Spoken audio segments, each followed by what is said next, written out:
Hello students, बहुत अच्छे से समझते हैं इस क्वेश्चन को।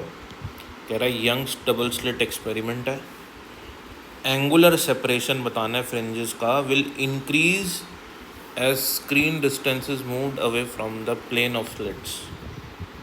और दूसरा पॉइंट कह रहा है कि वाईडीएससी में एंगुलर सेपरेशन फ्रिंजेस का इंक्रीज होगा, इधर भी इंक्रीज बोल रहा है, moved away means capital D के साथ वेरिएशन, और यहाँ पे monochromatic sources replaced by another by higher wavelength. यहाँ लैम्डा की बात कर रहा है। तो पहले समझ लो कि एंगुलर सेपरेशन क्या है, रट्टा नहीं मारना है अपन को।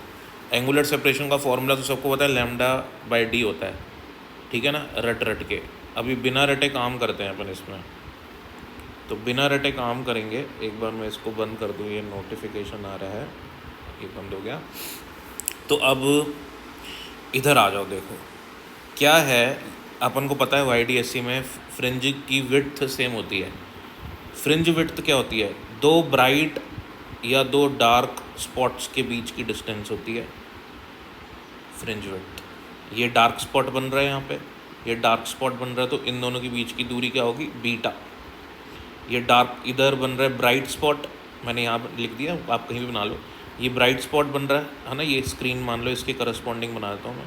ये पहला ब्राइट स्पॉट बना अपना सेंटर पे, ये दूसरा ब्राइट स्पॉट बना अपना, ठीक है ना। तो ये सेंट्रल ब्राइट फ्रिंज होगी और ये उसके अगले वाला ब्राइट स्पॉट बना। तो इन दोनों के बीच की दूरी को क्या कहते हैं? बीटा।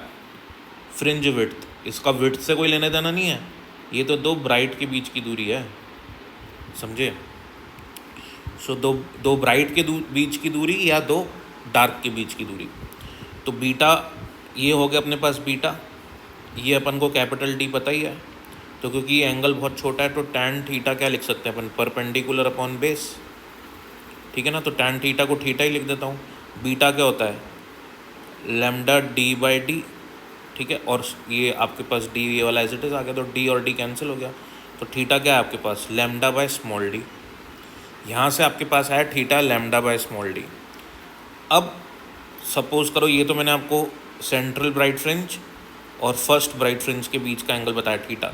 अब क्योंकि सारे जो विड्थ होते हैं, जो सारे डार्क फ्रिंज विड्थ हो गया या ब्राइट फ्रिंज विड्थ हो गया, सभी लैम्डा डी बाई डी के बराबर होते हैं।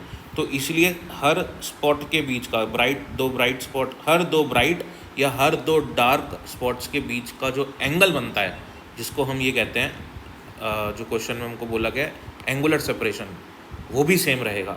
अब जैसे इस डायग्राम से देखता हूँ अगला वाला, जैसे ये मेरे पास B1 ब्राइट स्पॉट बना, अगला ब्राइट स्पॉट B2 बना, तो इन दोनों के बीच का जो एंगल बन रहा है ना, ये इसको कहते हैं अपन एंगुलर सेपरेशन ऑफ फ्रिंजेस, ठीक है। तो ये अब ये अगला बनेगा B2, सपोज यहाँ पे तीसरा ब्राइट स्पॉट बना, तो इनके बीच में भी हमेशा थीटा थीटा बनता रहेगा, क्योंकि आपका बीटा जो है हमेशा कांस्टेंट रहेगा। लेकिन ये कब तक होगा? थीटा जब तक आपका छोटा रहेगा तब तक। ये हुआ फॉर्मूला, समझना, रटना नहीं। तो थीटा हो गया लैम्डा बाई डी के बराबर। अब स्टेटमेंट 1 कह रहा है कि angular separation will increase as the screen is moved away, मतलब ये चेंज होएगा तो आपका ये बदल जाएगा, नहीं।